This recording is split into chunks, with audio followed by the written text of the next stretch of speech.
Good evening, everyone. Welcome to tonight's Lung Cancer Living Room. All of you in the room, all of those joining us from online, welcome, welcome, welcome.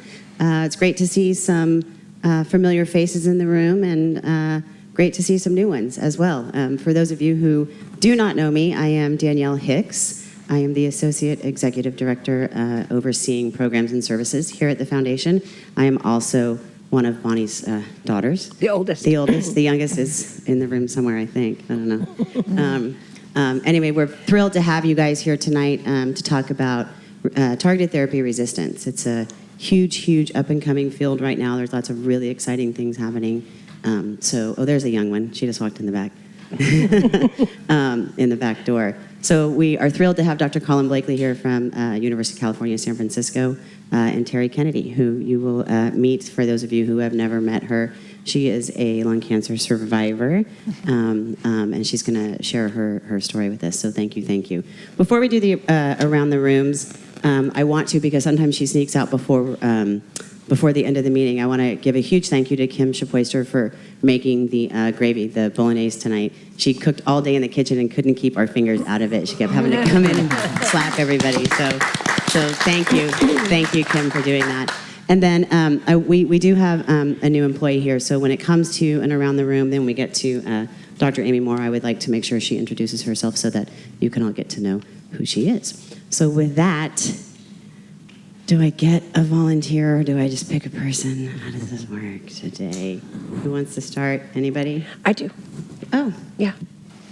I just want to give... You have a mic. Okay, I just want to give a big shout out to Evie Schiffman. Some of you know Evie, not everybody, but her husband Neil had lung cancer several years ago and passed. And she was just diagnosed with lung cancer. No. Husband and wife. Terrible. She's actually in surgery right now. She's in surgery as we speak. She was supposed to start surgery at noon, but like all things that are supposed to go smoothly, as of an hour or two ago, she was still waiting to be wheeled in. So it's early, and we're all really excited for her and happy that she's getting her lung cancer caught early. So.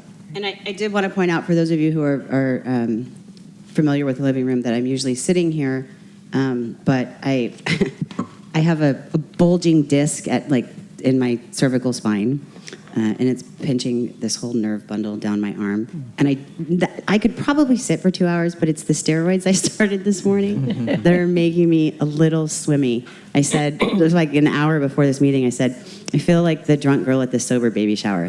So I'm like, I don't think I should be on the panel today. So I will, however, because you all know I cannot keep my mouth shut, be chiming in from wherever I am around the room. Sorry. We'll probably have to put a gag on. I will apologize to my mom up front, because you know I will. So, go sit down. Yeah. So with that, if you guys could start the around the room, whoever wants to start, you go. Okay. Thank you all for being here, and Collin, thank you too. We're very anxious to see your presentation. But first, we're going to go around the room a little bit so you kind of know your audience and how many people you're going to just wow tonight on targeted resistance therapies. So, Dave, you start. I'll start. My name is Dave, and I was diagnosed in March of 2017. Stage 4 and adenocarcinoma, lesions in the brain, and a lymph node as well. Went through SRS, and I have been taking Tarceva since my, maybe 2 weeks after diagnosis. And the last scan showed, I had sent the email in to Michelle, actually, a little enlargement on the lymph node, as well as a little spot on the liver. Okay. So, but the spot itself on the liver doesn't look cancerous, they say. Oh, anyway. Dr. Dave. Right. He's taking care of himself. They're supposed to look one way and look a different way. Yeah. Anyway, so I did a blood biopsy, and through Guardant, the folks you introduced me to at the event last November, so thank you. You're welcome. And they've already received the blood, and it takes about 6 days. They're moving pretty quickly through these things, so I should have results next week. So I also want to share that I was in Chicago for the Chicago Walk, and we had a wonderful time. I grew up in Chicago, and of all the people, there was about 30, 35 of us on the team. There was one person who just shocked me to no end, and she's sitting next to me. It was amazing when she showed up. I had no idea. She just walked into Lincoln Park, and there we were all together. So it was quite a event. That's awesome. Anyway, I would suggest to any of you, if you haven't walked here in San Francisco, to join us, but even more so if you have, I would suggest going back to wherever you grew up, if you grew up somewhere else, and give that a try. It's a truly moving experience. This is where your friends and family from your childhood and maybe later on in your life are, and to see these people support you is pretty emotional and powerful. So anyway, thanks. So Thanks, Dave, sorry, I'm already doing it. there she goes. Sorry, Yeah, I'm already right. doing it. Yeah. Okay. Give her a So chair. Move over. I don't know if you want to just share what you shared with Michelle and I, because I would like you to, what you did, because those types of opportunities are abundant for patients around the country and around the world. The Tarsiva? So last And if year... anybody wants to see it afterwards, go see it. Last year, Nikki, who was the Genentech, I'm not even sure her exact position, but she would come to the living room most months, and she approached me toward the end of last year and asked if I would do a video for the Tarsiva sales meeting that they have once a year in Vegas. And it was going to be in January. So at the end of the year, they did a little video shoot. They had me from 9 o'clock in the morning till 4 in the afternoon, filming me, all for about a 4-minute video. And it came out, and they showed it to their entire Tarsiva team. Is there anybody here from the Tarsiva team? I don't know, any of the Genentech folks. But it was a tremendous experience for me, and they showed it, and it was successful. And, these kinds of things, as you say, they can be powerful to these people who are working for these drug companies. They need input from the patient. So I was glad to do it for them. I'm just the wife, but I always like to jump in. I'm kind of like you. Anyway, just a little bit more on Dave's recent changes, and that is that so his oncologist, whom we've already met with, has said that there's a very high likelihood he'll be moving to Tagrisso, which we all know that if he'd been diagnosed a year ago, he probably would have been put on for starters. And second of all, there's a chance they also may want to do radiation to that lymph node, just some radiation there. So that's kind of what we're waiting to hear the next steps on Plan B, although she had said, it's going to take probably up to 4 weeks before we get this approved and get it done and everything, but it actually looks like we're going to have it in about 7 days. So Exactly. Come on. because Yeah. when No, we're not waiting for he it. needs to jump, they all, how high, so. Good evening. My name is Don Stranathan, and I was diagnosed stage 4 lung cancer in June of 2009, actually June 23rd, so Thursday will be 9 years with stage 4. And I want to welcome Amy and Nicole. Nicole and I go back about 5 years. Penny and I had met her at a summit about 5 years ago. So, Bonnie, you're getting some good people. They're coming. They're coming in droves. Right. It's good. And I started on Avastin carbotaxol, Gemzar for my liver. And then back in 2009, they weren't really doing genomic sequencing. They just sort of gave me Tarsiva and said, well, let's see if it works. And it did. It worked very well for 6 years. And then in 2015, I had a new tumor in my left lung, had progression, did a Foundation 1 report, and found out I never had EGFR. So I reached out for a second opinion, started Opdivo, did 37 infusions until I had medicated toxicity in my pericardial sac, moved to Tecentriq, and now I'm on that new triplet of Keytruda, Alimta, and Carbo, and after 4 infusions, my tumors all shrunk 50%. So very exciting. And I'm also very excited, my friends are here tonight.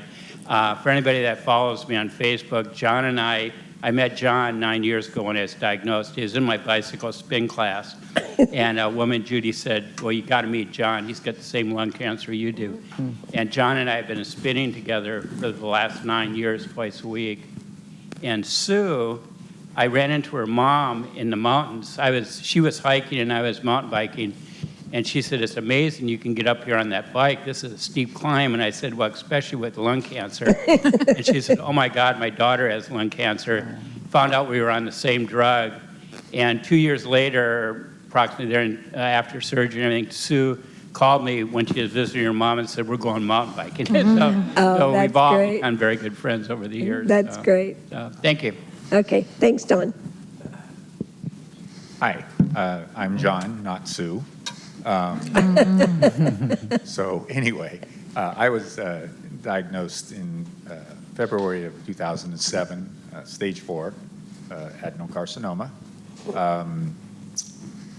I've been through most of the various chemotherapies that are available over the years, meaning Carbo, Taxol, Avastin, Gemzar, Alimta, and in the summer of '07, actually went on Tarceva. Stayed on that for close to 3 years. Myself, as like Don, was EGFR negative, but it did keep me stable for 3 years. Shortly after that, participated in a clinical trial at UC Davis with Dr. Gandera, back on Tarceva with another drug, and that worked for another 9 or 10 months. Back to Carbo and Taxol for a couple more years, Gemzar a couple more years, then down to Stanford, met with Dr. Neal to see if I could qualify for a clinical trial for nivolumab, which I guess is now what we call Opdivo, but didn't qualify, didn't have the PD-L1 marker that they were looking for. The very same day, my doctor from, I'm from Santa Rosa, from Santa Rosa called me, Dr. Anderson, and said, good news. And I says, how could it be good news? Dr. Neal just called 4 hours ago and said I was negative, I didn't qualify. He says, well, that may be true, but your foundation report came back and you're ALK positive. I said, that can't be either, because 2 years earlier I had been tested and I was ALK negative. Needless to say, he said, you're going to be put on Xalkori, which of course I agreed. And 22 months later, stopped that due to some brain mets, switched to ceritinib, and January of 2017, switched to alectinib, and have been on it ever since, and I'm still on it. Much easier than the typical chemos, I will tell you that. It's a pleasure to be here. I feel like I'm in a room full of celebrities. I watch many of you on YouTube. And You're the celebrities. Yeah, thanks. I'll pass it along to Sue. I feel the same. I've been watching you. So I was diagnosed with stage 4 lung cancer, adenocarcinoma, EGFR mutant, T790, in May of 2014. And I've been following Bonnie and her family since then. You've been a wonderful resource. I'm from Salt Lake City and was diagnosed there and being treated there. And again, big shout out. Thank you so much for all you guys do. I've been a real follower. Anyway, I was told to wait until we got the genomic testing, and I did test for EGFR, was put on Tarceva. Did well on that for about a year, and then we started seeing progression. The nivolumab trial opened. I went on that. Did terrible. A lot of progression on it. Was taken off that in 2 months. We tested for T790, and I was positive. So I got on the expanded access for osimertinib at that time, and then it got FDA approved, and I got benefit from that for about 22, almost 2 years. Before I started showing progression again. But the progression was just mostly in certain places. So we chose to irradiate those places. Weed the garden, they call it. My garden was weeded. But then we saw that we should probably try chemo. So I did get a couple doses of carbo and pemetrexed, and didn't do much, so went back on Tagrisso and looked for more weeds to grow and weed. And currently I've started Mine has been mostly lung and bone. And bone has definitely been a problem for me. And so I was put on Taxol just this last month, weekly Taxol, to try to address some of the bone pain that I get. So currently I'm doing that and still on Tagrisso. So very anxious to hear what you have to say, Dr. Blakely, about it. Thank you. Thank you. Hi, I'm Rick. I was diagnosed in February of 2015, stage 4 adenocarcinoma, being treated at Kaiser down in Sunnyvale. Basically, I didn't have any of the mutations at all, so I went straight to chemo. I had carboplatin Alimta for 4 cycles, and then Alimta only, and then had progression. But the carbo had taken care of the tumor in my lung and my lymph nodes, and so the adrenal gland that was progressing, they were able to remove surgically. And then I went on Taxotere for 4 or 5 cycles, and in February of 2016, I had my scan, and it came back no evidence of disease. So I've been clear for just over 2 years. Wow. And with all the chaos of getting to treatment and appointments and stuff, I retired. So I think that has added a lot to my disposition and outlook. So come here to get nuggets on, how to cope and how to deal with progression, because I feel it's going to be coming someday. Thank you. Tina. He never talks. He's going to chime in anyway. He always takes the mic after you talk. Right. He'll grab it away. My name is Tina, and I was diagnosed in November of 2010, and I did test positive for EGFR. My first line, though, I did start on Tarceva right away, but just for 2 months, and then I went to my first doctor was Tarceva. The second doctor was, maybe we should have done radiation first. The third doctor said, no, let's stop the Tarceva and do chemo and radiation. And that was the tumor board. And so I don't know, for some reason I felt good about that because it just sounded like really aggressive, and that's what I wanted to do. I don't know why. Well, like if you were cancer, you had to have chemo. Yeah, exactly. Anyway, here I sit 7.5 years later. I have, after my treatment, I did start on Tarceva as more like a maintenance kind of thing, and I've been on Tarceva for nearly 7 years, and it continues to work. And my doctor says, okay, well, what do you think? And he says, I just think we just need to stay the course. Don't rock the boat. Right. So that's what we've been doing. So Okay. I've been very fortunate, and I'm very grateful for that. Rick. He told us all about your vacation. Yeah, that's good stuff. I'm Sally, and I was found very early because I entered the IL-CAP study, which was to see if early people that were at high risk would be found sooner with low-dose CAT scans than with just regular X-rays. And I was at very high risk for getting it. And 5 years into it, one of my nodules grew, and I had my lower right lobe removed. It was non-small cell adenocarcinoma. That's 9.5 years ago.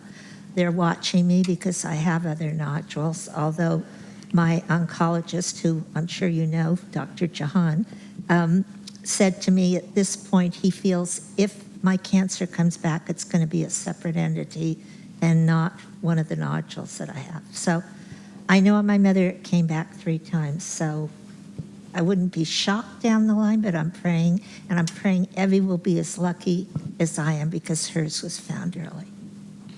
She will be. She's going to be fine. I'm Joanne. I was diagnosed stage 4 after a year of misdiagnoses in September 2016. Non-small cell adenocarcinoma with the EGFR marker. And I was put on Tarceva, which I've been on successfully 21 months. And the decrease in my tumor, and I had a small spot on the adrenal gland and quite a bit of bone activity, was dramatic in after the first 2 months, and continued even in the next 4 months to shrink and shrink, and now it's been stable, and I'm at 21 months. But what I really want to do today, that's my little story, is connect some dots here back to the stage of diagnosis, which some of you have referred to, but probably the scariest time in your life, like you just had a bucket of ice water thrown at you, and understanding nothing, where do I go, what do I do, even though the family's there, you have doctors. Well, at that point for me, I have a sorority sister whom I remembered was a lung cancer survivor. And our group still gets together every year or so, and she lives in Carmel. So I called Jackie McNamara, who's watching tonight, and Jackie is a friend of Dario. And the first thing she says is, well, who's your oncologist? And I said, well, I was assigned an oncologist at PAMF. And she said, oh, you must have a second opinion. You absolutely must have a second opinion. You must either go to Dr. Gandara at Davis or Dr. Jahan at UCSF, and you must call Dario and talk to the daughter, Danielle, and she will set you up with an appointment. That's exactly the way she put it. And Jackie is kind of our go-to medical person in our sorority group. Anyway, so, okay, Jackie, I will do this. And I did call Danielle, and this was actually before I even had the EGFR marker part of the diagnosis. And Danielle actually set me up with 2 appointments, one with Dr. Gandara in Davis and one with Dr. Blakely at UCSF of the Jahan group. And because UCSF was closer and the Blakely appointment was about a week sooner than the Gandara appointment, I chose to go with Dr. Blakely. And I'm so excited that he's here tonight. And my daughter Sarah is here, and my son-in-law David. And watching from Mexico is my sister Marion, and watching from New York is our son Eric. Hi, Marion. Hi, son. What's your son's name? Eric. Eric. Hi, Eric. So we're very excited to have Dr. Blakely here tonight. And he had revealed to me at my last appointment that he was going to be here. So I made it a point to be That's in great. California at that That's great. Well, I'm Ron, husband / caregiver of Joanne. I'm not quite sure what caregiver means. It means you cook and do all the housework. Well, I haven't done any of that. Then And I don't intend to. Oh, no. So about all I do as a caregiver is be sure she has her coffee in the morning, take That's her good. Tarceva pill. Okay, that's good. What else? Am I getting there? You're getting there. What else you do? And be sure the coffee's just right. Perfect, perfect, And perfect. then rub some medicinal ointment on her back in the morning. I and in like the that. evening. Has Oh. to be done twice a day. That's awesome. And that's about it. Well, you know what? That's all pretty good stuff. Oh, Yeah. is it? Well, Yeah, it is. yeah, yeah. But I also have to keep up with her, and we keep up our regular life, keep going pretty quickly. We were in Mexico a few weeks ago with my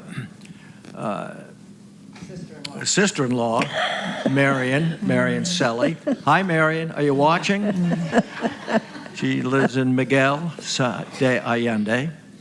And we came back. We were there for a little over a week. Came back and here for a couple of weeks, and just returned last night from New York. And my son Eric. Hi, Eric. I hope you're watching. We were at the United States Open Golf Tournament up at Shinnecock Hills on Long Island. Yeah. And I had to keep up with Joanne. We did a lot of walking up and down hills, and had a great time. At the end of this week, on Sunday, Joanne is preparing for our granddaughter's 7th birthday. That's huge. That's Hi. a big deal. Hi back there. And there'll be 8 adults and 4 children. And so Joanne will be putting that little thing on. So, and I'd also like to introduce a little bit more carefully Sarah and her husband David, who's kind of sitting there, and he didn't think I was going to say anything about him, but there he is, son-in-law David, who is a Little League coach. Okay. And they finished their first season successfully. And they're now into a second season. Thanks, David. And that keeps us really going every weekend. That's and it's awesome. wonderful. That's so awesome. we're very, very fortunate and appreciative of Dario and what you people do and what we hear around the living room. Thank you. Thank you. I think maybe we'll start over here and then we'll go around the back and then we'll get to our folks later. I'm Ken, and I'm a caregiver son. And she was diagnosed with EGFR stage 4 last year, and we got started on. Bonnie refers to Dr. Gandara and got the foundation testing, and then got on the appropriate treatment for the L858R. And since then, 2 Guardant 360s are negative. So just got our fingers crossed that they keep coming back negative, and look into the future. It's perfect. That's awesome. Thank you. Hi, my name is Dr. Joseph Jans. I'm an orthopedic surgeon from Phoenix, Arizona. I was diagnosed in October of last year with stage 4 with metastasis. After going 1 round of chemo, I kind of made the decision I couldn't go through any more chemo. I don't know anyone here who felt the same way, but I thought it was horrible, and luckily had both PD-L1 and ALK-Phos positive receptors. I've been on Alecensa since December 1st, and then subsequently had to come here because my wife threatened to divorce me. She's friends with Don on Facebook and follows him all the time, and he actually helped her quite a bit, indirectly and directly. Otherwise, whoever made the pesto pasta is fantastic. Thank you. Come on, Fred. Yeah. What's up? Can you see me? Yeah, we can see you. Okay. My name is Fred Palmer. I was diagnosed with non-small cell lung cancer in October of 2013, and I'm currently on immunotherapy. And doing well. Yes, so far. Doing good. Yeah. Yeah.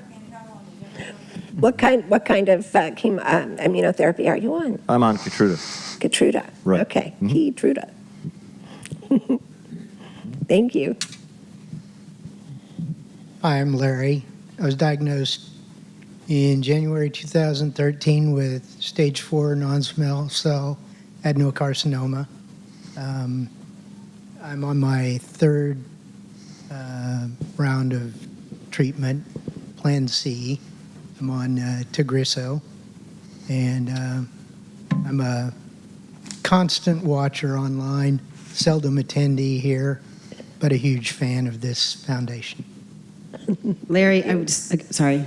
Larry, Okay. Larry, like many others, is a huge volunteer and does a ton of work and helps us in ways that go beyond anything anybody should have to do, like others in the room as well. Right. But Larry's not here in person often, so I just wanted to say thank you in person.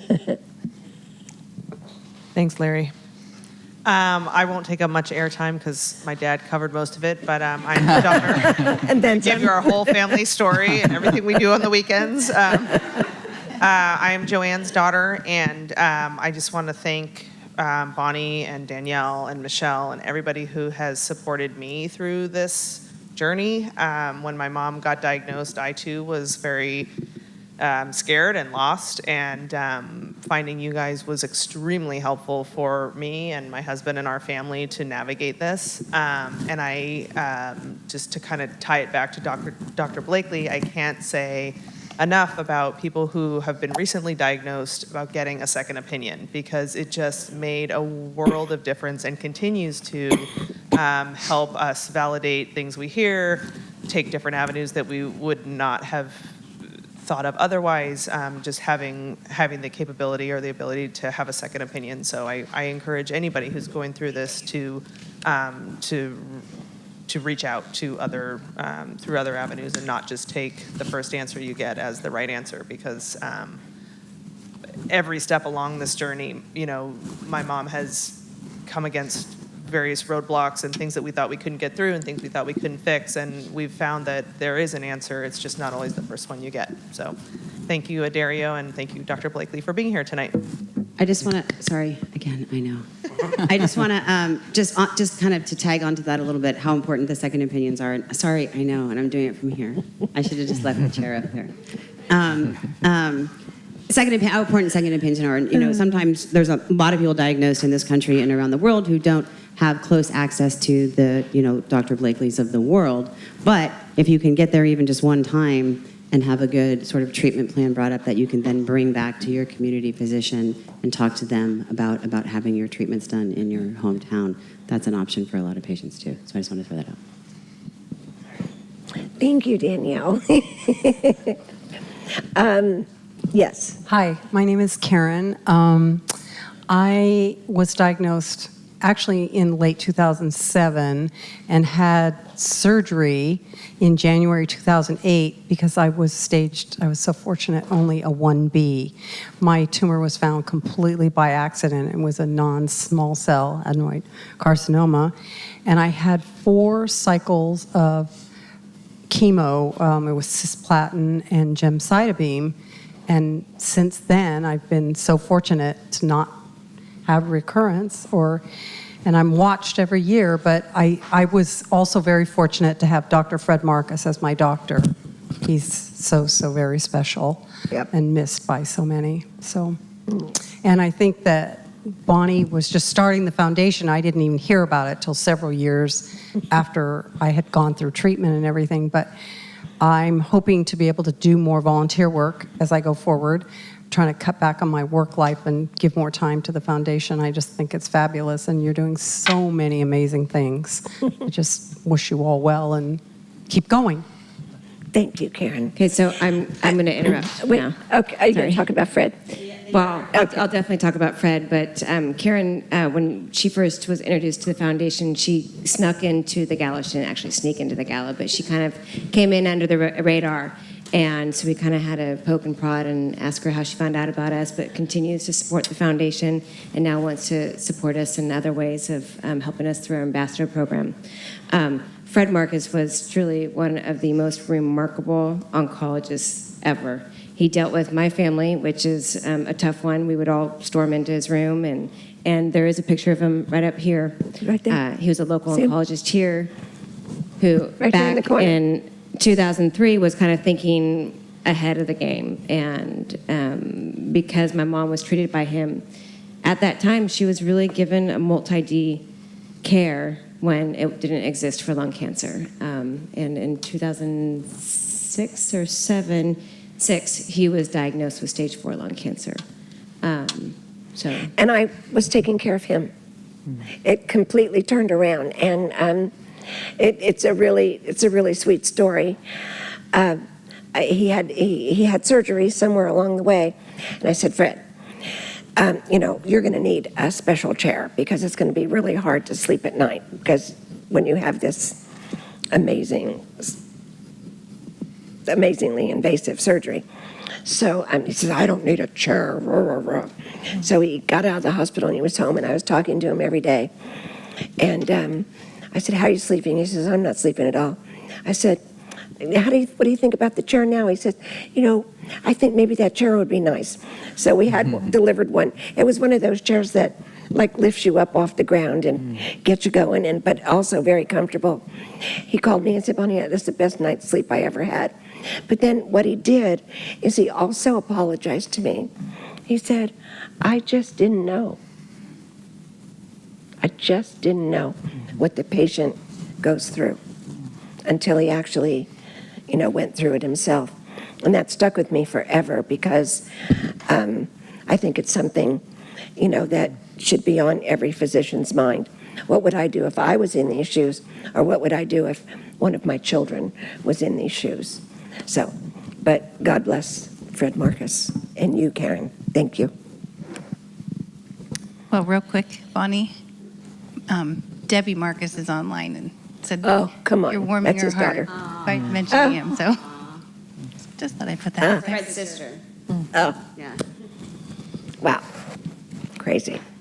Hi, I'm Claire. I'm Teri's youngest daughter. I'm home from college for the summer, or for a couple weeks, so thought I'd use this opportunity to come and check out the school scene. I didn't know much about it coming into it, to be honest, but yeah, so nice seeing you all and meeting some of you, and yeah, thanks. Hello, I'm Collin, Teri Kennedy's oldest fan. Just kidding. She's actually my older sister. I don't think she was my fan until I was about 18, but the sisters here understand that. So I'm Teri's caregiver, although I do not make her coffee. And I'm also co-captain of the Sacramento 5K this weekend, and currently Team TKO is the lead team. So I agree with Dave, come back to your hometown and have a run and see what you can do. So There you really go. it's because of Teri, but we've got the Awesome. run on Saturday, and I'm here to support Teri tonight. That's awesome. Thank you. Thank you. We probably don't have to have all the staff introduced. Well, yeah, let's start with Katie. Is there anybody over here? We'll just introduce our staff really quickly. But really quick, everybody. Really quick. Katie, what do you do? Don't. Hi, everybody. My name's Katie Wilcox, and I am the Senior Manager of National Events. So I'll see all of you at an upcoming event, I'm sure, if I haven't already. And Saturday in Sacramento. Try to beat Team TKO. Danny. I'm Danny. I'm on the Emeritus Board, as well as I'm doing the Legacy Program for the Adaria Lung Cancer Foundation. I'm Jennifer Hughes, Director of National Events, and thank you guys for all being here. I think I've only missed 2 of these since I started, so it's so great to see you guys all here. I'm Sandra, and I work with the Lung Cancer Registry. If you haven't joined, join the registry today. Hi, Nicole Phipps-Petras. I'm the Director of Community Engagement, and as Don said, I'm new-ish to ALCF, about 2 months in, but I've worked in lung cancer advocacy for 7-ish years, so happy to be here.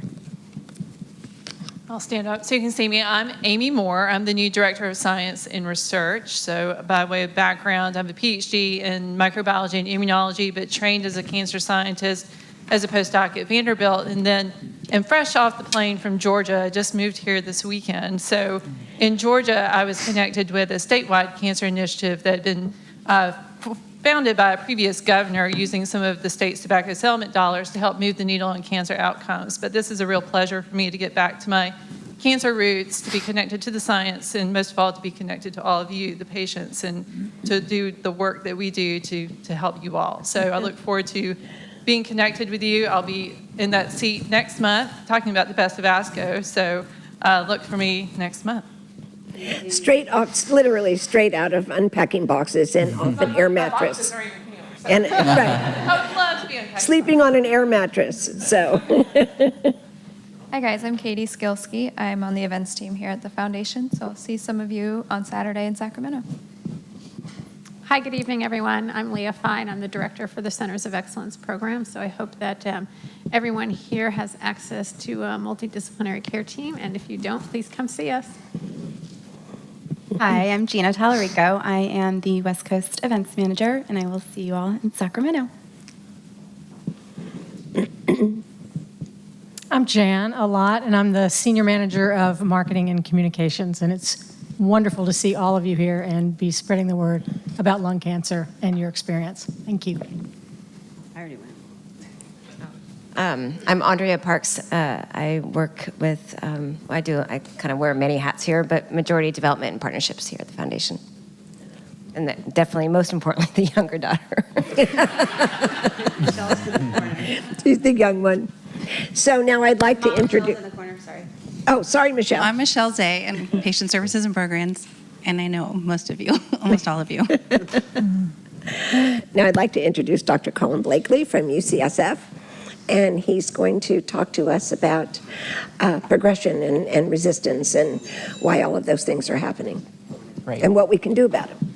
Thank you so much, Bonnie, and thank you to you and your organization for inviting me. You know, you are definitely a legend in the Bay Area and now nationally, and I'm just thrilled to be here. So thank you so much. And you know, I'm inspired by all the stories. Many of you have been fighting lung cancer for years and some even decades. So it's about you. That's what makes me do what I do, to try to help you and to improve the therapy. I think if we just stick with the status quo, it's not enough. And I've kind of dedicated my whole career, much of my life, towards improving lung cancer treatments and coming up with, hopefully, some of the next therapies, or at least being involved in that. So today I'm going to talk about overcoming resistance to targeted therapy, in particular in lung cancer. So over the past decade or so, we've begun to understand lung cancer, in particular non-small cell lung cancer, and I would say more specifically adenocarcinoma, at a much more defined molecular level. We've been able to determine that there are key mutations within the genetics of the cancer that seem to be critical for driving the cancer's growth. They're addicted to these genes and these mutations. And as such, if we can find drugs that can target them, in many cases we can cause these tumors to shrink, in many cases shrink dramatically and for long periods of time. I would say that's been most successful with EGFR, as some of you have talked about, as well as ALK, which makes up a smaller piece of this pie, but still very important. And there's been now at least 3, and actually 4 FDA-approved drugs to target EGFR, and another 4 to target ALK. And these have been huge advances. However, these treatments almost always stop working at some point during the disease course. How do we overcome that? So first I'll focus on EGFR, and that's really my, I would say, area of expertise and what I spend most of my time studying, although I do have interest in ALK and other targeted therapies as well. But EGFR stands for epidermal growth factor receptor. So it's a protein made by the gene that goes to the surface of the cell, and it responds to signals from outside of the cell and tells that cell to grow and divide. And it's a very important gene, a very important protein. It's made in almost all of our cells in our body. However, when you get a mutation in that protein, the cells no longer need that cue from the outside. They no longer need a signal from another cell saying, okay, it's time to grow. And they just do it automatically. It's basically like a light switch, you just can't turn it off. Fortunately, we have developed drugs that in some cases can turn it off. And those are effective most against these L858R and exon 19 deletions, which make up the majority of EGFR mutant lung cancer. However, as many of you know, and many of you have actually experienced this, at some point, these drugs stop working, and we get what's so-called acquired resistance to therapy. And that's when you move on to new drugs such as Tagrisso or chemotherapy or immune therapy. What we're finding, however, is that that's a harder and harder disease to treat, because there are not just a few mutations, say EGFR maybe plus a handful of others, that are driving the tumor's growth, but maybe there are dozens of mutations in the cancer at that point. Maybe there are what we call subclones present that have additional mutations that the initial tumor didn't have. So our focus at UCSF, and I'm partnering with Trevor Bavona, Dr. David Jablons, and others, is to understand what's happening at this initial response to treatment. Why is it that the tumor usually responds but doesn't go away completely?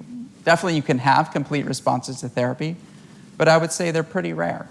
So why is it that the tumor is persisting? What can we find out about it at that point and maybe target before it even gets to the point of acquired resistance? And that's really the major focus of my work at this point. One of the ways to understand this better is to get access to the tumor DNA at pre-treatment, at this kind of residual disease state, and see how it evolves over time to become a fully progressing acquired resistance tumor. And we do this in part by doing biopsies of the tumor itself. But as you guys know, sometimes that's very challenging. It can be painful. And sometimes we don't get adequate tissue to analyze. So what I've done is I partnered with Guardant Health who many of you are familiar with, to do liquid biopsies on patients, and was able with them to get access to their database of about 1,200 EGFR mutated lung cancers, and to do a thorough analysis of what's happening at this, even before treatment, that might be influencing how well somebody responds to an EGFR inhibitor, what's happening during treatment, and what's happening at resistance. And what we found is that this cancer is much more complex than we had originally realized. So it was initially thought that, well, if we just find the one mutation that makes it grow, that's all we really need to know. But in reality, there are dozens of alterations frequently in these tumors. And we really need to know what's happening in every one of those pathways and what role it's playing in the cancer's growth and progression and resistance to therapy. So to do that, I looked to see how patients did, and I correlated it with what mutations we found in their plasma, in their what we call their cell-free DNA, or circulating tumor DNA. And we found a number of mutations actually did correlate with worse response, in this case to osimertinib or Tagrisso, in different pathways. And I'll zero in on something called the cell cycle. And the cell cycle is what tells the cell to make a copy of itself. It's very tightly controlled by multiple proteins and pathways within the cell. And when that gets altered, the cell can grow out of control. We thought that maybe EGFR signaling was enough to do that, but it turns out if the tumor also has an alteration in one of these cell cycle genes, it's even more aggressive. And in this case, resistant to osimertinib in many cases in the patients that we've looked at in this study. So how do we potentially overcome that? Well, we're working right now to develop a potential new therapy. We're doing this in what we call preclinical models at the moment. That means in the laboratory, testing cancer cells in Petri dishes, and also in mouse models of cancer to see if this therapy will work. And we're working with drug companies to take this to patients to develop a new clinical trial and hopefully change what is the standard of care for treatment of this disease. And that treatment would be a combination of osimertinib with what's called a CDK4/6 inhibitor. So CDK4/6 is one of these key factors in the progression of the cell cycle. And we found that that gets altered in a lot of these cancers. Fortunately, in the breast cancer world, they've already developed a drug against that. So we're hoping to kind of repurpose those, or actually 3 of them are now FDA approved. We're hoping to repurpose that drug for lung cancer. And it's started to be studied in lung cancer and it hasn't really had a lot of traction yet. But that's because I don't think they're studying it in the right population. They're just studying it in every patient. I think it's only in the patients that have specific alterations where you're going to see a benefit. And I think you're going to need to use it in combination with other therapies, not just by itself. So what I'm proposing to do is to use it in combination with osimertinib, with the idea that we can shrink the tumor and maybe even get some of these what we call complete responses, where the cancer goes away completely, with the idea that that's going to delay the time before the cancer begins to grow again. We're trying to basically kill more cancer cells from the get-go. Another way that we're focusing on this problem of disease persistence is to actually get access to tissue at that persistent state. As I mentioned, biopsies are challenging at that point, and it is putting a patient through a procedure that they don't need clinically, but really purely for research.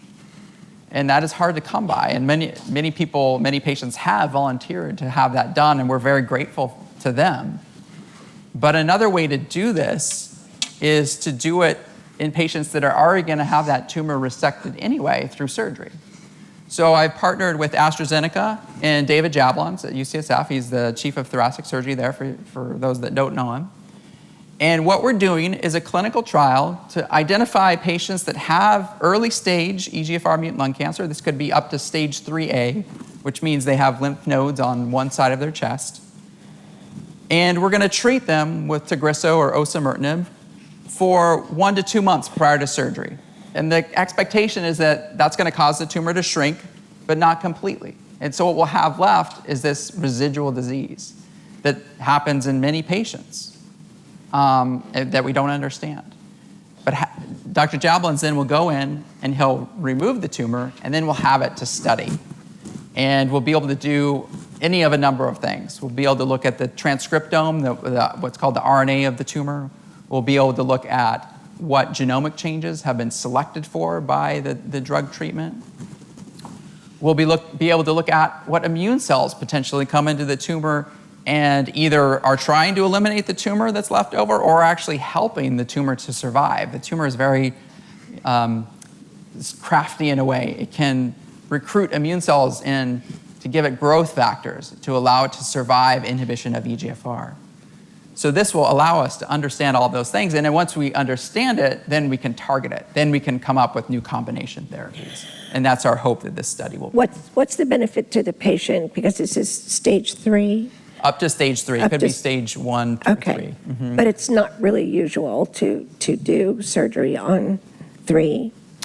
For us at UCSF, I would say it is. Well, I know that because I was one of them. Yeah. But everywhere else, it's not really necessarily standard of care. So the benefit to the 2 months of therapy is, what is the benefit to the patient other than so research? I think there's several possible benefits. One is that we could downstage the tumor because we think that 80 to 90% of patients with this EGFR mutation will respond to this treatment. The tumor will shrink. Okay. So we could downstage it from something that was borderline surgically resectable to something that's much easier for Dr. Jablons and his team to resect. We're also going to look at what's called pathological response, and they've done this in breast cancer for years. They really have this program of doing what are called neoadjuvant clinical trials. And they're looking for combinations that lead to complete elimination of the tumor. And they've correlated that with patients who do well after surgery. They live longer, their cancer doesn't come back. So hopefully we'll be able to identify what characteristics would lead to that, and then in those that don't, what characteristics of the tumor are allowing the tumor to persist and not completely go away. So is this is different than the Alchemist trial in that is in the adjuvant setting, Correct. right? Yeah, this is before surgery. Yeah. So I just want to remind everybody too, if you have questions during the presentation, please just grab your mic. You don't need to wait till the end to ask your question. And I would also say that in many cases, at least at UCSF, and I think in many academic places around the country, we do more of this neoadjuvant therapy than we do adjuvant therapy a lot of times. We do it before surgery, and Dr. Jablons has been a huge proponent of that for years because he feels that, one, you can downstage it, and two, if he has a better chance of getting all of the tumor and getting good resection margins, it makes his job and to get all of the cancer much easier, and he can also take less of the lung. He doesn't necessarily have to take 2 lobes. Maybe he can take 1. Maybe he could do a wedge resection instead of a whole lobe. So that's the advantage of this. And I would say that we traditionally would treat these patients with chemotherapy before surgery because we don't know that osimertinib works in this setting. But chemotherapy only works about 50% of the time. This, we think, will probably work 80% of the time. So it could be a big change for EGFR mutated lung cancer and how we treat it in the earlier stages.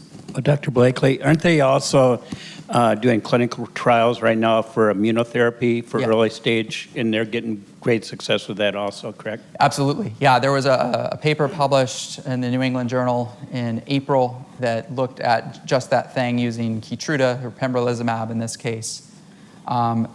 There they exclude patients with EGFR mutations because it hasn't been proven to work as single agent therapy in that setting.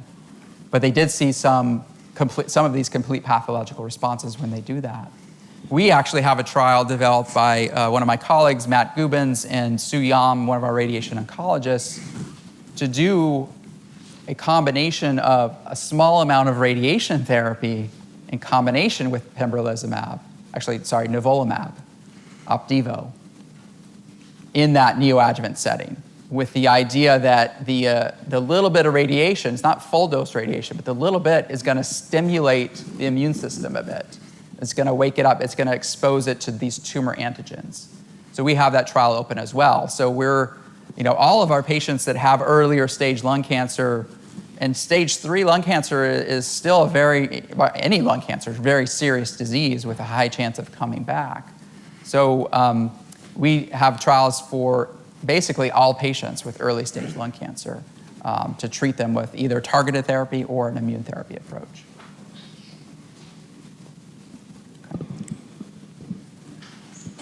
So that's this trial I was mentioning and what we're going to do. Beyond that, we have collaborated with, we as in Trevor Bavona, myself, and some of our colleagues at UCSF, Saurabh Bandyapade, Eric Collison, have developed a collaboration with the Stanford group, which is great because UC and Stanford don't always play nicely together. So we've been finally able to bring us together for a common goal and a common cause. And that's working with Calvin Kuo, Heather Wakely, Suki Pata, and their team down there to do some of these biopsies that we were talking about in this so-called residual disease setting. And this is what we call our Bay Area Team Against Resistance, because it really does take a team to make this work. So what we're doing is and this is in the metastatic setting now, not in the early stage. What we're doing is we're identifying patients who have either a targetable mutation, such as EGFR ALK, or who plan to go on immune therapy with PD-1, Keytruda, Opdivo, et cetera. And we're consenting them to this clinical protocol to undergo a research biopsy prior to treatment, and then a second biopsy after an initial response to therapy. And we're comparing those two biopsies through multiple different modalities, looking at all of these things I talked about, genomics, immune cell infiltrates. We're also growing the cells that we get from the biopsies in 3D organoids, which are basically growing the tumor cells in 3D to make a 3D tumor in a petri dish. And that technique was really pioneered by Calvin Kuo down at Stanford. And aren't you just like creating a little organ? Basically, yeah. A little tumor that's growing in your petri dish. And then we also can implant it into mice to do more animal studies that are, I think, more recapitulate what might happen in patients. But we were just getting started on this. We've been doing this for about now 6 months or so. And we've had many patients volunteer for this. I'm very appreciative of that. But certainly we need more to better understand this disease. Now, we've talked mostly about kind of what do we do at this disease persistent state. Well, what do we do about acquired resistance? What happens when the tumor is actually growing again? It certainly is an active area of research for me. It's something I'm still very interested in. We don't know a lot about Tagrisso resistance at this point. It's still early. We're seeing some of the common pathways in BRAF, HER2, and some of the others, MET as well, that are all targetable. But as I said, many times the cancer has multiple different mutations present, and it's hard to target all of them. So how do we possibly overcome that? And this is not my work. I won't take credit for it, but it was really exciting to see this presented at ASCO this year. And that's the study, what's called the Empower 150 study. And this took patients who were being treated with first-line therapy that had metastatic, what's called non-squamous non-small cell lung cancer, so adenocarcinoma primarily. And instead of treating these patients with chemotherapy, they received chemotherapy plus the drug called bevacizumab or Avastin, which targets the vasculature of the tumor. And randomized patients to receive either that or the combination of chemotherapy, Avastin, plus immune therapy, in this case, the drug called atezolizumab, which is another one of these PD-1 type inhibitors. In this case, it's actually a PD-L1 inhibitor. And what they found is that across all patients, that quadruple combination, they actually lived a lot longer, several months longer. Now, we obviously want months to turn into years, but it's certainly a start and very impressive that their data did show this dramatic overall survival benefit.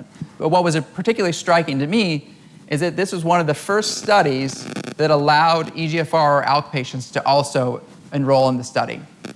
They allowed them only after they had progressed on their usual targeted therapy, so erlotinib, osimertinib, alectinib, that sort of thing. But they allowed them nonetheless. And these are patients that were going to go on to get chemotherapy more than likely. And what they found is when they used the immune therapy combination, you can see that upper blue curve, those patients are doing fantastic for many of them. And many of them are still alive and doing well, compared to the patients that just got chemotherapy, clearly not doing as well. And so this is, I think, going to really change what we're doing and how we're treating resistance to targeted therapies. We now have a way to potentially awaken the immune system up against these tumors that traditionally have not been very immunogenic and responsive to immune therapies. So this is really exciting data, and hopefully we'll hear more to come on this. So just want to, in the last couple minutes, switch gears to ALK. This is something I'm also very interested in. So ALK is it's not a receptor, but it's a gene fusion. So what happens in ALK is that you basically have the DNA in one part of the cell breaks off and connects with another part of the cell, and it's just not, these two genes are not supposed to be together. And what happens when that occurs is that you get massive expression or massive production of this protein called ALK, and that can signal through similar pathways that EGFR can to drive the growth of the cancer cell and turn it into a cancer. This was discovered now going on about 10 years now, and it's really been amazing the pace of drug discovery here. We had crizotinib approved in 2011, and quickly thereafter we had another drug, ceritinib, and then alectinib, and now brigatinib, and then we expect lorlatinib to be approved soon as well. So these are all potential drugs that can target ALK and cause tumors to shrink. However, like EGFR, the problem is that resistance still occurs, and these tumors don't go away completely. In many cases, we can identify the mechanism of resistance through what's called a second mutation in ALK that causes the cancer cells to become resistant to that targeted therapy.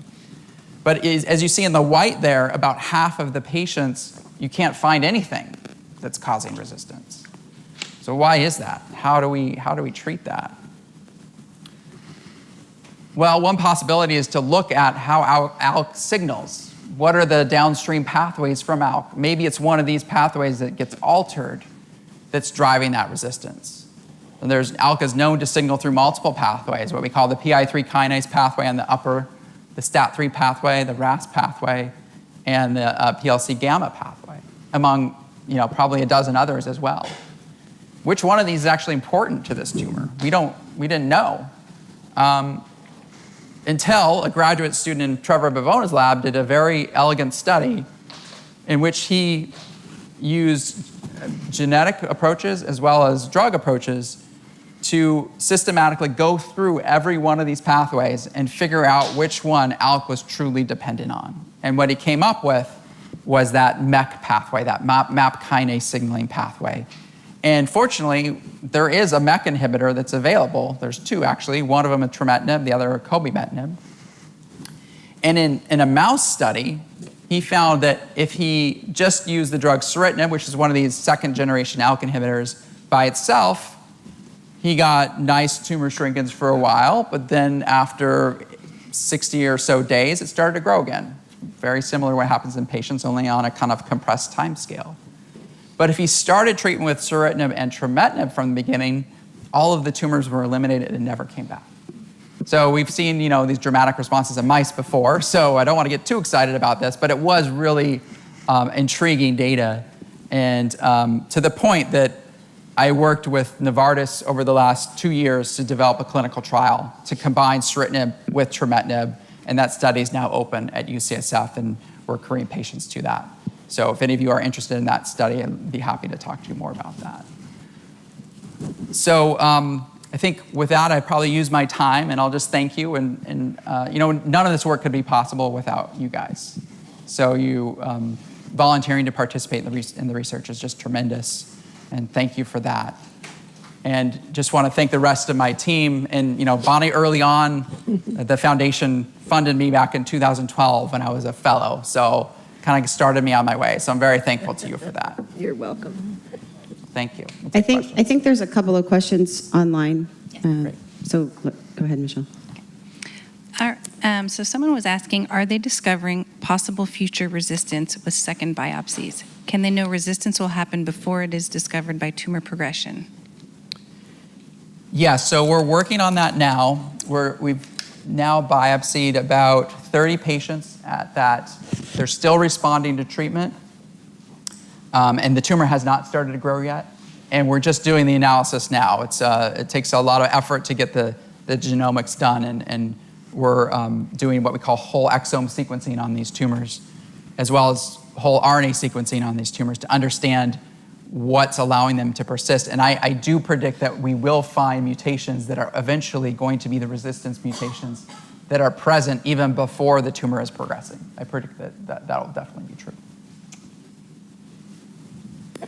What do you see in the future, 5 years from now? For lung cancer in general, or this space, I think that the immune therapy is definitely going to be continued to improve upon.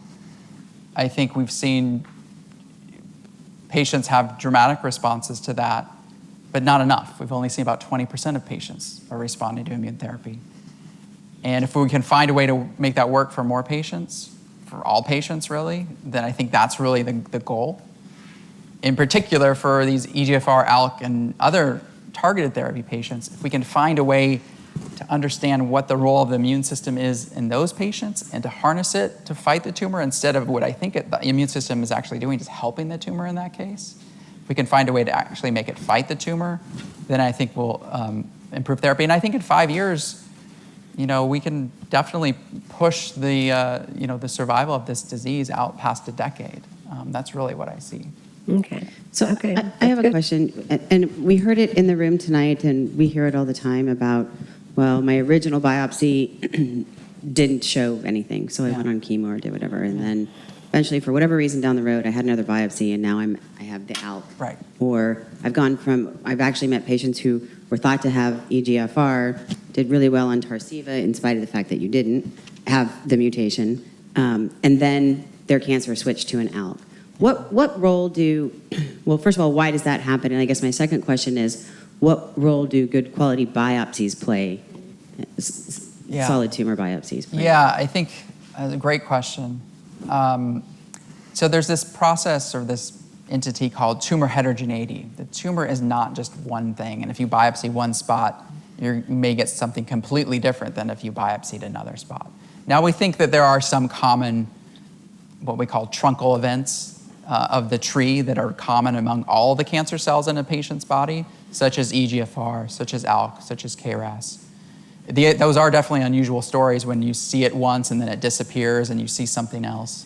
But I really think it's that tumor heterogeneity issue that you may get a completely different result if you biopsy the lung tumor instead of the liver tumor in a patient, or the bone tumor instead of the brain tumor in a patient.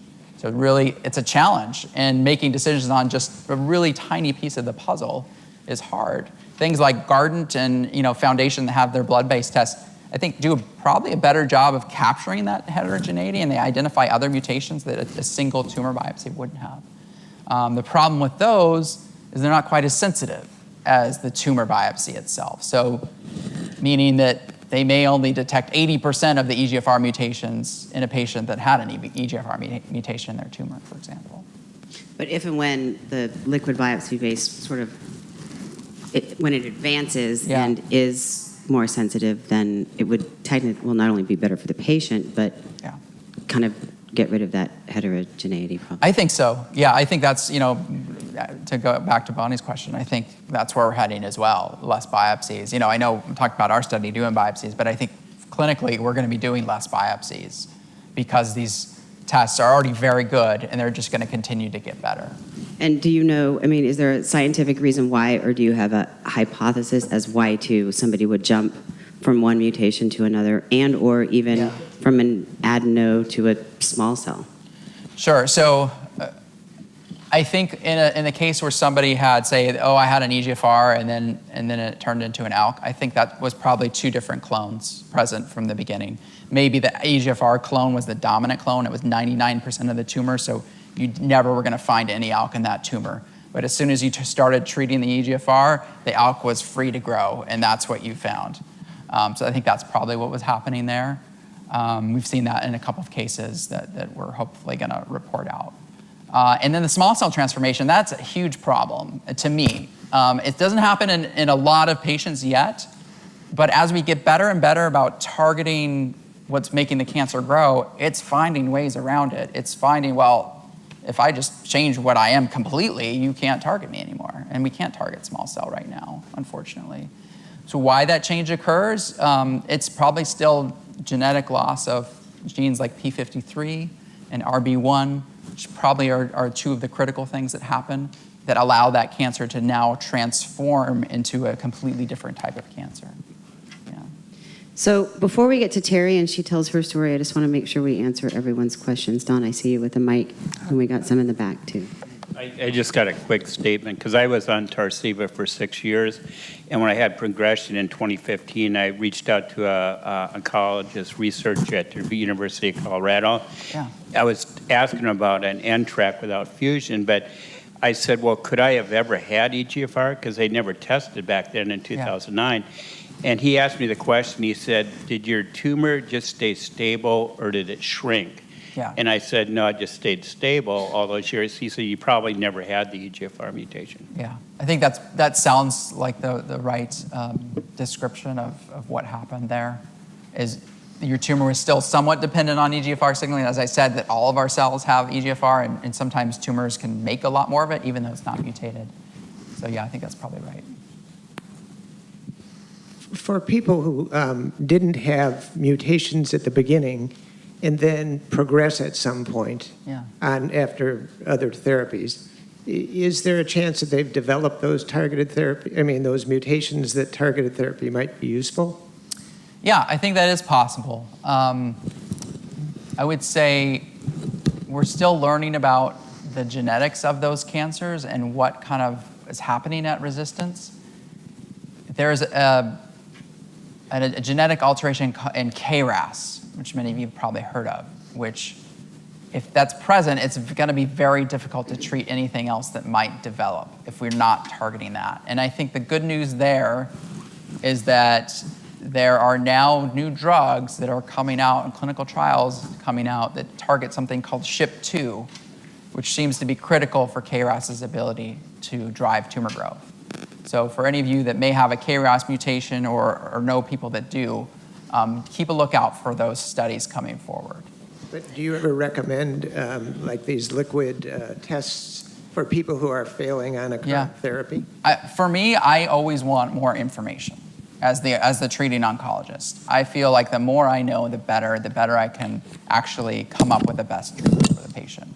So otherwise, we're just guessing at what might work. It may not be helpful, but it might be. So I always recommend getting more information. Teri. I have a few questions. Sure. So, in going over more how to treat once you have resisted, sounds like a lot of your work is trying to understand what causes resistance. So going back to this CDK4/6 that you showed, what do you think of that in the instance of treating people that have resisted? That have it, yeah. I think we would try it there, absolutely. And it's possible it would work.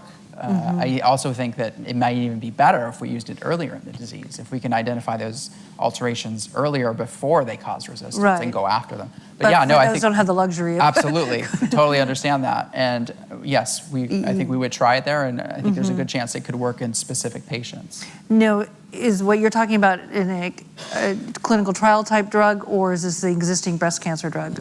So there are 3 FDA-approved drugs. I've had patients that have had alterations in these pathways that I've tried to get those drugs for. Sometimes insurance allows it, sometimes they don't. So it's kind of hit or miss right now. We are going to be having a trial from Novartis in the next 3 or 4 months that I think has one of those as part of its arms. So it'll be something to keep an eye out for. And then, so more questions. So a common resistance mechanism for EGFR is C797S, which you didn't touch on. Is there anything that you're aware of that's kind of focusing on targeting that as a resistance mechanism, or that? Yeah, interesting. The C797S is another mutation within EGFR that makes the tumor resistant to Tagrisso. And So it's not quite as common as the T790M was. It's only maybe 20% of resistance seems to be at least in part driven by that. But also we're seeing it's usually not just C797S that's present. It's HER2 amplification, it's BRAF mutations, it's others. So it doesn't seem quite to be the dominant driver. Now, in terms of how to treat that, there is some suggestion that either gefitinib or erlotinib can target that, only if there's no T790M mutation. So patients that started on Tagrisso from the beginning of their disease and weren't treated with erlotinib or gefitinib can develop that as a resistance mutation to Tagrisso, and then you could potentially treat with erlotinib or gefitinib. The patients who started on erlotinib or gefitinib and got the T790M and then went on Tagrisso, at resistance, they still have that T790M, so it's unlikely that that would be beneficial to switch them back to erlotinib or gefitinib, if that makes sense. Okay, a few more questions. So No problem. the study that you're showing from ASCO with adding immunotherapy to the chemo regimen as being successful for both people for ALK and EGFR resistors. How do we continue on that momentum? Because it doesn't make a lot of sense when EGFR isn't, sensitive to immunotherapy. Right. So yeah, well, first of all, I think we still need to use these targeted therapies first. I think that's clear. There was a study that looked at using Keytruda before targeted therapy, and they saw no responses. So we still need to get the most out of our targeted therapies. And one idea I think that why the tumor might respond better to immune therapy at that point is that it has developed a lot more mutations that the immune system can potentially recognize. We're hoping to partner actually with Genentech to do a study to biopsy patients at resistance to, say, Tagrisso or alectinib, and understand which patients benefit from this quadruple combination versus which don't, and what are kind of the key factors. It's probably not just PD-1, is my guess, or PD-L1. There's probably a lot of other things at play. And in the patients that don't benefit from it, why? That's the question we're trying to answer. You didn't mention CAR T cells tonight. Yeah. What do you think of that? It's interesting because my wife is a hematologist, so she actually uses these in her practice. She's also at UCSF. Okay. Should we call her? Yeah, we should call her and see what she thinks. So far, it's really an intriguing idea, obviously, and it's been very effective for certain types of lymphoma and certain types of leukemia. But you have to know exactly what the key antigen is that the tumor is making to go after. And so for lymphoma, that's a molecule called CD19. So if you just make your T cells target CD19, you take them out of the patient, you engineer them to target CD19, and you grow them 1 trillion-fold and put it back in the patient, and they just kill everything that's CD19. We don't know what that is in lung cancer, what the key thing to go after is. But there is a test to see if a patient would respond to CAR T cells. For the liquid tumors, for lymphoma and leukemia, we don't know yet enough in solid tumors how that's. And people are definitely studying this in laboratory, but I think it might be a little bit beyond 5 years before it's ready for solid tumors, unfortunately. But hopefully it will be one day soon. Okay. I know Teri has more questions, and I still want you to tell your story. But Yeah. I have a question You have to do well, you made me think about something when we were talking about, since Tagrisso has been approved first line, and then the way you explained it, would it make sense for an EGFR patient who didn't start on Tagrisso but has yet to progress to switch to Tagrisso before they progress?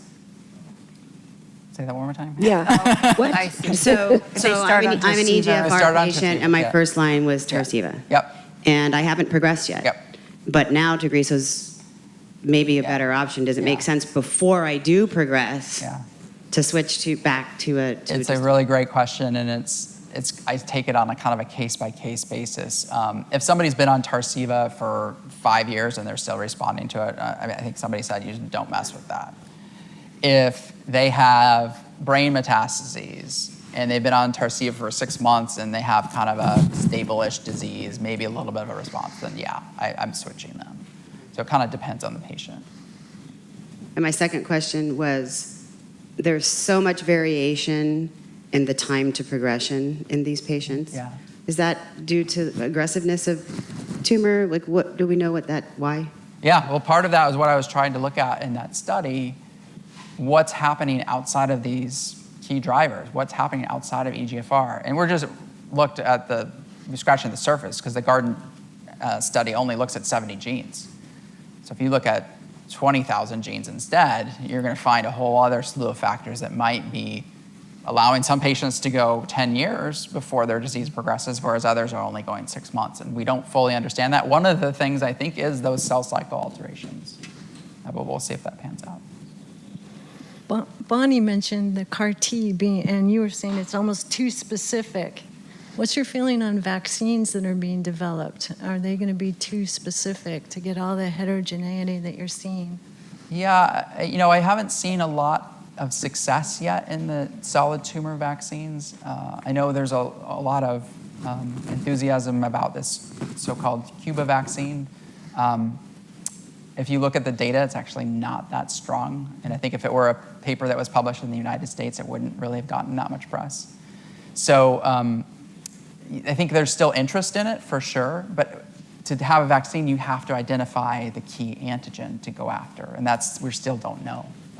Yeah. So I'm in a pre-trial for Genentech, who's pairing with BioNTech, and they've actually looking at normal cells and the mutated cells, and I'm wondering if that holds any hope. Yeah, I think that's a great approach. I know that there were, for those of you that didn't see the breast cancer patient report in the Nature Medicine a couple of weeks ago, basically they did that. They identified what was different about the tumor cells and then identified T cells that could go after those changes, and then they took them out and they grew them in the lab again, and then they re-injected them in the patient. And they basically took a patient with metastatic breast cancer, and now she has no evidence of disease. Now, we don't know if she's cured or not, but a very impressive response. So I think something like that might be sooner to be developed than the pure CAR T cells. Dave?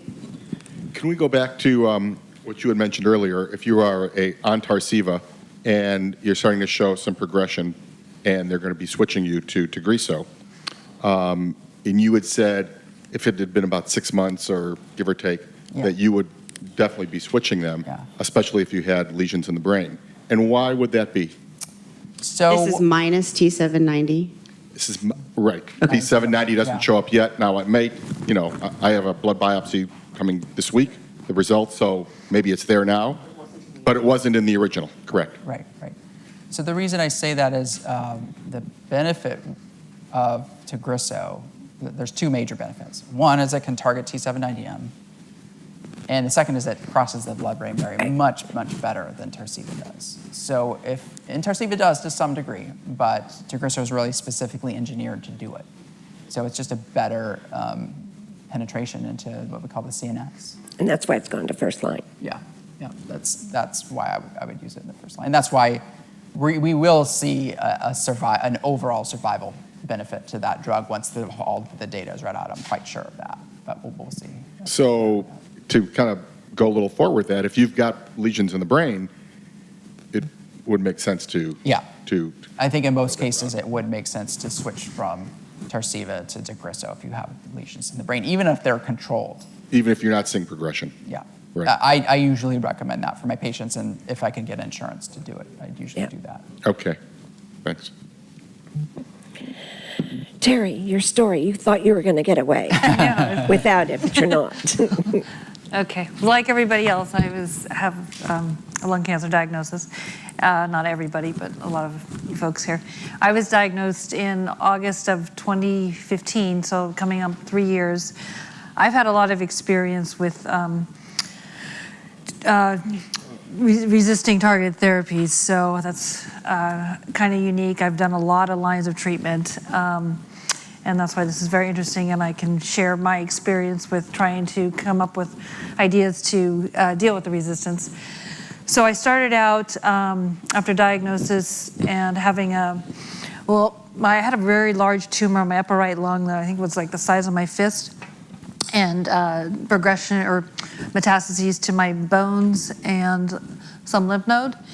And so, well, because it was considered to be growing at a fast rate, before I even got the genomic testing results, I went on a chemo and did that, just a pemextred and carbo for 2 rounds. And in the meantime, I got the results that I was EGFR. So we went ahead and waited to see if I responded to the chemo. I really didn't respond. It didn't grow significantly, but there wasn't any shrinkage as a result of the 2 rounds. So we switched to the targeted therapy, which I, at the time, did afatinib shortly after diagnosis. And I was a super responder to afatinib. The tumor shrunk to the size of a dime, is from what I understand. And it went away in my bones and no spread. But I responded tremendously, but not for very long, like 8 or 9 months. And then new nodules started to appear. Yeah. And I never had that stable period. It was just like shrink and then, yeah. So after having a tissue biopsy after showing some growth after afatinib, T790 showed up, T790M. So I went on Tagrisso, and this was close to a year after being diagnosed. Moved to Tagrisso. Let's see, one scan after being on Tagrisso, I think was okay. And then the next scan, and I do scans like every 6 to 8 weeks. I'm a pretty frequent scanner. And the second one shows some growth again. So I really did not respond that well to Tagrisso, which I think of another question. You talked about why some people don't respond to Tagrisso, and I don't know if that has to do with as a second line or a beginning line or what, but anyway. So I never know why I didn't respond to Tagrisso. But so after that, I had another biopsy which showed C797S, I believe. And the T790M went away. But, again, it was maybe a different part of a tumor and that whole thing. So I became a clinical trial junkie after that, trying different things. And, I didn't think I wanted to do chemo. I was trying to push it off. I wanted the targeted therapy to work or some combination. So then I'm treated at UC Davis with Dr. Reese, and he was principal investigator of a trial that's been pretty successful with nestatumumab plus Tagrisso. And so I tried that, about a year and a half ago almost, and I had a very toxic response to the nestatumumab, a very unusual, and actually I don't have very many side effects, and I've taken a lot of different drugs, but for some reason, I don't know if I was allergic, but I had to drop out because of toxicity, so didn't really get an idea of how that would have worked for me, but it... Tell us how did that manifest itself? The toxicity? Sure. Well, I was actually hospitalized for low heart rate.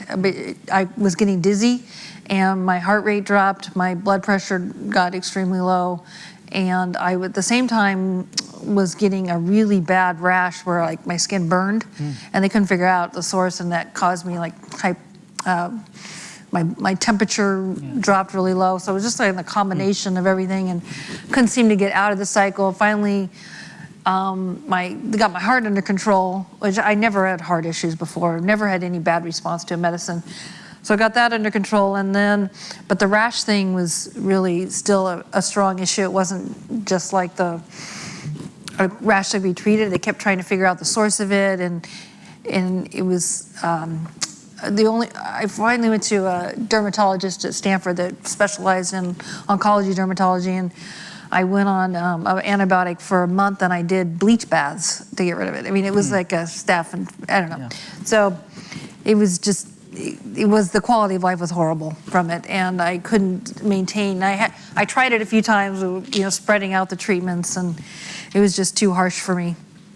So, and my medical team agreed that it was not a good therapy. So, but I was a very unusual case. I don't think they ever saw that before. It was like, how they have the percentages. So this can happen, but it was like left turn. So, and then I tried a combination of Tagrisso and Tarceva to see if having both at the same time might, and did that a couple months, and it still had some progression. And then I did some radiation to like three nodules that were because I was still not as bad as when I was diagnosed. It was, progression every time, but it was, I didn't have many symptoms or anything. And so I wanted to try radiation, did that, and I don't know if that was actually successful or not, because shortly after that, I became really short of breath, and it turned out to be pleural effusion. So there was progression happening probably before the radiation. Whether it was the right timing or not, I don't know. But so the pleural effusion caused a lot of shortness of breath, and that was tested a lot, the fluid. And there was some MET that thinking that was maybe a driver. So I went on, tried 2 different trials with a MET inhibitor combination with Tarceva, and I progressed on both of those. They were at UC Davis as well. And so this was at the beginning of this year. It was definitely, I had C797S, T790M show up, and EGFR in my blood. So I think that indicates resistance to targeted therapy, basically, when you see all that. And so That's a lot. yeah, and so really, it was chemo, and I thought, well, I've been keeping contact with an immunotherapy expert oncologist in LA, and thought I would try a trial before doing chemo, because I really, it was a risky, long shot, but the hope that in immunotherapy it might work was very hopeful. So I tried a trial with Keytruda mixed with 2 other drugs that were supposed to light up my immune system, being EGFR, to hope it worked, and it was with drugs called Gitter and epacadostat. But that combination, after 2 rounds, I could feel the symptoms again, my chest tightness, short of breath, and so we knew pretty quickly that that wasn't working either, and was progressing pretty quickly. So within the same week of finding that, within a few days, I switched to a chemo combo of paclitaxel, Avastin, and carbo. And went off the targeted therapy. I went off targeted therapy at the beginning of the Keytruda combo trial. So we don't really know if that pretty fast progression was a result of just going off targeted therapy, or one of the immunotherapy drugs causing it. So at any rate, I agreed to switch to the chemo combo a couple months ago to do 4 rounds. I did 4 rounds of that, and after the first 2, the scan showed quite a bit of shrinkage, like around the 30% or so. So it was, and I was told going on it that it was like a 30% chance of working. Right. So I'm like, oh God, going through all this hellish treatment and for 30% chance. Yeah. But anyway, so I had a good response to that, and then did 2 more rounds. So I did 4 rounds total, and there was even more shrinkage. And I just started maintenance of Avastin and started back on Tagrisso. Okay. So that's what I'm doing right now. So we hope, and my doctor thinks, we can ride out the Avastin for as long as we can. And that's another question, is this idea that going off TKIs and then re-challenging them, how, is there any science to that as a possibility for... Yeah, it's an interesting idea and approach. There's not a lot of data on that yet. I do think it could make sense because a lot of times the faster growing tumor cells are the ones that don't actually have a lot of resistance mutations. The more kind of oncogenic mutations a tumor has, a lot of times it grows slower, believe it or not. Yeah. But it's just resistant to therapy. Right. So if you take it off, you're off Tagrisso for 6 months and the tumor grows again, it could be sensitive to it again. That's possible.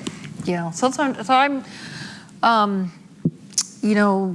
keep trying different things as a result of being progression, but it's not, progression out of control necessarily. Right. There was some as a result of the immunotherapy trial, it grew pretty fast, but still in the boat. So I want to also say that there's so many of us in the world that are been on Tagrisso or Tarceva and developed resistance. So about a year ago almost, I was talking with a research scientist, and just 'cause I do a lot of research and about ideas, and he was saying that, and I was kind of frustrated because he had some drug he was working on that might be successful, but he was saying, how difficult it is to get to clinical trials and how frustrating it is for patients, like in my boat, to what's coming down the line. What can we, especially after going on targeted therapy and seeing the success of that, and seeing immunotherapy successful for some forms of cancer and wanting it to work. So so talking with him and made me think, well, what about us all that are resisting or potentially resisting, and grouping together and seeing if we can provide information to researchers and oncologists to try and find some more therapies. And so I talked with a gal that in upstate New York who I had been partnered with as like a mentor or a support person. Never met her in person, but we talked on the phone occasionally. And she is a great patient advocate, more so than me. I sort of live my life, and then as I learn more, I'm like, okay, I gotta get more involved. And so she knew a lot of people, and we came up with the idea, well, we need to band together and try and help push research. So we formed what's called the EGFR Resistors. And she was so great that she knew of a few other advocates in the Boston area, in Chicago. And then I got my sister Collin involved, who's been great, and she's been got the whole website developed and got us all signed up. And so there's like over 500 of us now, and we're working with Bonnie and have been for several months to try and come up with a research project that's going to make sense for us and to make progress on this, serious issue that for all of us that are resisting the target EGFR targeted therapies and what we're going to do and try to save our lives, basically. Exactly. We're doing PDX models on mice. Yes, we're starting. And, with as many patients as participate, and then using multiple different drugs and look to see what's working, what's not working. And actually the patients will be able to opt in to actually get information and talk to their therapist about possibilities. So, yeah. I just had a question. You've had a lot of treatment, and I'm assuming you've had a lot of testing, and it sounded like you had progression fairly quickly on immunotherapy. Sue and I have discussed this, but I know maybe Dr. Blakely can weigh in more, but with the MDM2 or 4 mutation, that can cause, what I've read is it can cause hyperprogression. I was wondering if you ever tested for that. It did not show up on my genomic profile. I do have a low tumor burden, is that what you say? Yeah. So I didn't know that, and I didn't have any PD-L1 expression or extremely low, so I did know that. But I did not have, I think Sue has that, and I don't know, if they considered it hyperprogression necessarily, but it did progress quickly. Didn't have a response. I just want to point out how unique and awesome it is what Teri has been able to pull together for the EGFR resistors, to be able to get that many similar patients together and agree to go out and be involved in research is a huge feat. And our clinical trials wouldn't be weighing as low as they were if more people were doing what you guys are doing. And there's groups out there for ALK as well, and for ROS1 and whoever else might be watching, interested in some of these groups that have pulled together. And we're working with all of them in some capacity, and it's just truly, truly remarkable. So thank you for this. And we actually had a call with Collin and Trevor about the organoids. Right. And, we're not stuck on doing just one thing. Yeah, we're kind of feeling around right now to figure out what to look at other behind, options.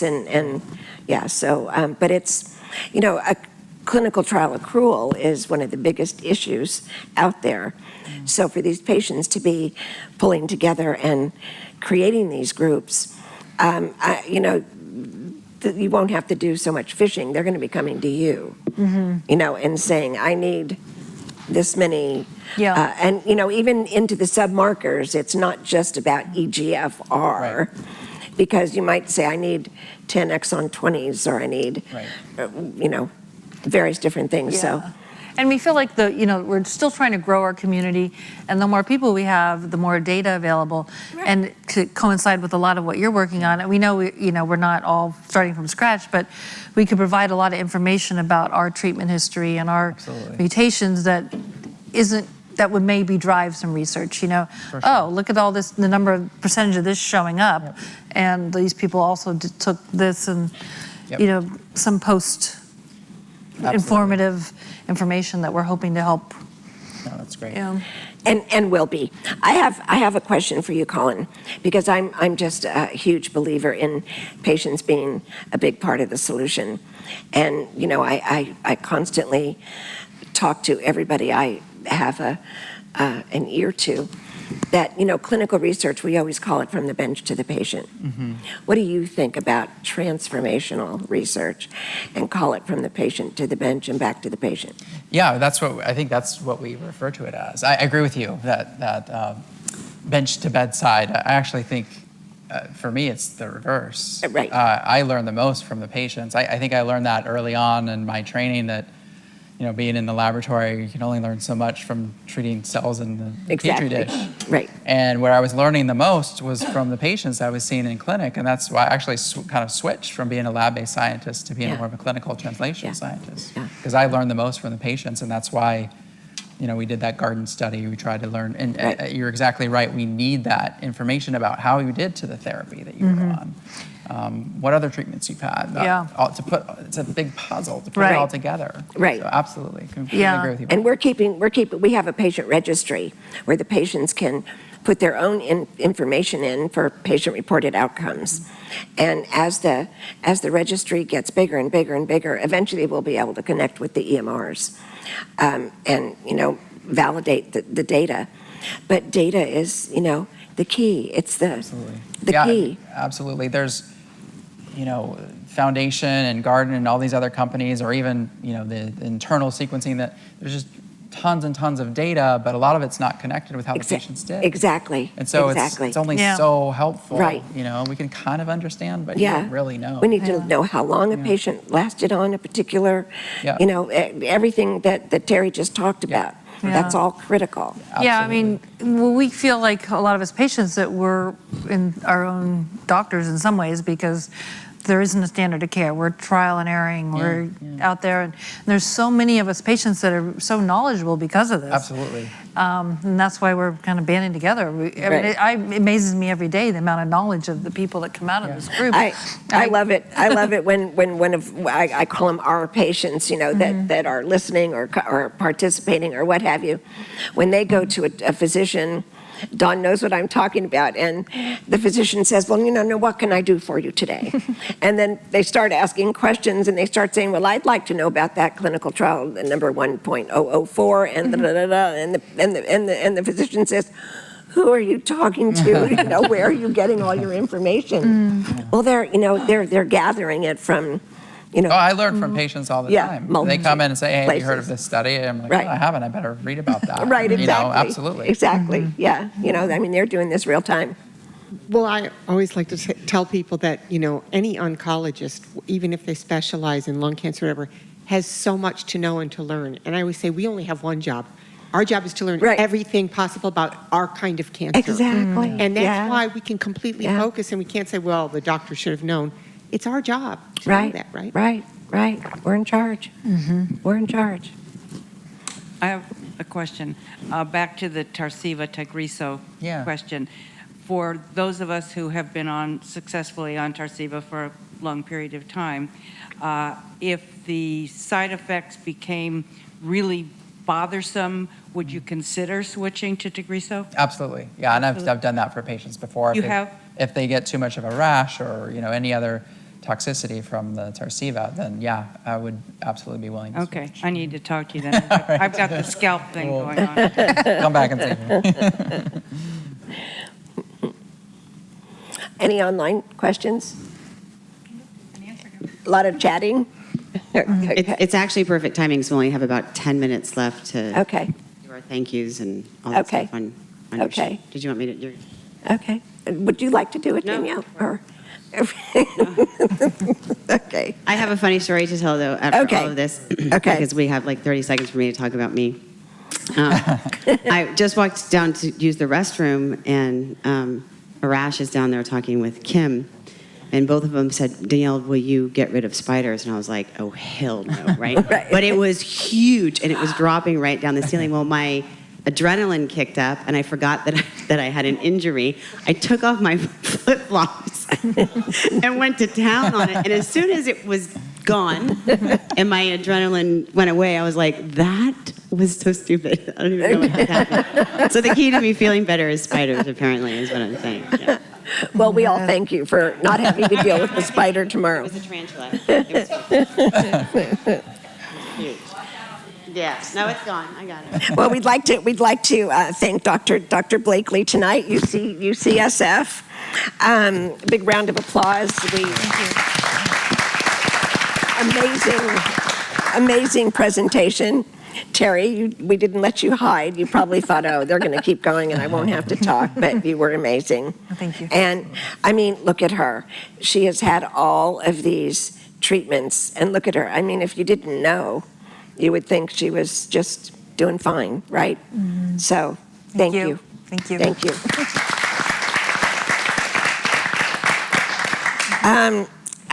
Now we can't close down the night without mentioning the Sacramento Run this Saturday one more time, June 23rd. Where is it? Where's William Lynn Park. Oh, thank you. Okay, awesome. And then July 15th, Napa to Sonoma Wine Country Half Marathon. Quite a few people doing that. Next living room is going to be Best of ASCO, Dr. Hatim Hussein, UC San Diego, and Amy Moore, PhD, ALCF. We had her running around Chicago for days on end and nights on end, learning everything that was new in lung cancer. We have another event August 2nd in Hollywood, Florida, August 6th in Denver, Colorado. Remote living rooms. Well, but you didn't put it on here. The irony is we have to stop calling them remote living rooms because when we're in Denver, they're not remote to the people that are coming. Okay. Right? But what we're doing, we have this every month, come hell or high water. But Danielle and her team are going out on the road in between, and they're going to various facilities that we're working with, and obviously UC Colorado is one. And Arizona's on one of our tours. And Hollywood, Florida, which is Dr. Luis Reyes. And August 21st, Advances in Molecular-Based Therapy. Heather Wakely will be here. We always have a crowd from when Heather's here because her entire support group comes, and that's awesome. And then what is this? Stanford. This is Danford University. Heather. That's where Heather Stanford. is. Yeah. Thank you. Right. She's now at Danford University. It's just down the road. And big thank yous to the Office Bar and Grill for bringing us food month in and month out. And wine comes from the Addario cellar right behind this door. Everybody helps themselves like they were personal owners of it. Yeah. Right. It's part of the job. Part of the job. Thank you, most importantly, always first and foremost, to our patients, to everyone in the room, everyone online, and everybody in the world that has lung cancer. We're always here to help. We're here to, get you second opinions. We're here to do whatever you need done. And then our sponsors, we can never forget AbbVie, Amgen, in alphabetical order, AstraZeneca, Boehringer Ingelheim, Bristol Myers Squibb, Celgene, Genentech, Lilly, Medtronic, Merck, Novartis, Takeda, Yahoo Employee Foundation. And this list keeps getting bigger and bigger because these people love that we are helping them educate patients. They believe in smart patients and they want smart patients, and they're totally supportive of what we're doing here. So, thank you to, and Danielle's. The San Francisco. I don't have that on there, Joanne. When's the San Francisco 5K? September I know it's in September. 3rd, I think. 23rd, 24th, or 25th. Dave's saying no. Dave, when is it? I think it's Saturday the 29th. Oh. Yeah. Amy's, it sounds like, yes. I think it's the 23rd. Okay, okay. And it went to Saturday the 29th. And don't look at me. I don't know. I don't know. I couldn't tell you. Apparently, no one knows. Wait, there's a flyer right here. Okay. Maybe. Okay. Yeah, I don't know. But as soon as all of we our get- events teams already started to clean up As the kitchen. soon as we get the date, I just would love to share it with you that it is the most wonderful day for patients. It's our biggest run anywhere. We even have a police escort. We're so big. But we have tents and people come and they cook and they bring their kids. We have runs for the little ones and it's an amazing day. It really is an amazing day. And, 29th. 29th. Okay, awesome. I just wanted to mention I put save the date cards on the tables. I'm doing a Celebrate Sobriety with a grassroots event with a Dario. It's next June, so don't show up this weekend or we'll put you to work. But it's out at a ranch in Winters. And, so we're going to be celebrating, all sobriety. I mean, not sobriety. Survival? Never mind. Survivorship. Not to be the lung cancer living room. Not to be confused with an AA meeting just because of the wine. Done. Right. I can't come if it's about sobriety. What I was going to say, because we have a couple of minutes left, is that, and I know my sister and my brother and everybody that works at the foundation will agree with me. I mean, I want to Jared's starting working here? Jared, no, my brother's not coming. Oh. Your son's not here. We love Jared. He's not. You're never going to see him here, though. My mom, since birth, has brought hope into my life. Just hopeful to be, a human and for my future and all of those things. And I just think I want to thank you for not only what you've brought to me in my life, but what you bring to all these people and the people I meet around the world who lead with how hopeful you are and what you bring to them in their fight. And it's so, so, so huge and so important. So thank you. Thank you for letting me be a part of it. Thank you. Oh, and Sally. Thank you to Sally for bringing the dessert. Oh, Sally. Yes, Sally. Oh, and Peninsula TV. Jeez, Thanks, Barb. Louise. Thank you. You can tell she's getting to be an old timer. What about Penn TV? Yes, a huge thank you to Penn TV. Seriously, for those of you new here in the room and online, they come out every month, and it takes them hours to set this up and to break it all down. And they do an absolutely amazing job. And then they will play this on the local TV channel all month long until the next one comes out. The whole night they play, and then it gets edited and goes into our library. But if you opened this door over here and saw what they bring and what's behind, I mean, they're creating a TV production right here. They're amazing. And sadly, look, because we are not crazy. tech savvy. Look at the people back there. Half the time we get here, we're like, Rocky, the internet's down, or we lost the cable. And he's just like, and he puts up with it every single time. And a huge thank you to my team, especially Michelle, who put in a lot of time putting this living room together, the brand new debut night of the living room. It's been a long, long time coming, and we have been bargain shopping. And I haven't been any help with moving furniture and stuff. So a huge thank you to all the team for helping me do that for all of you. And now looks nice.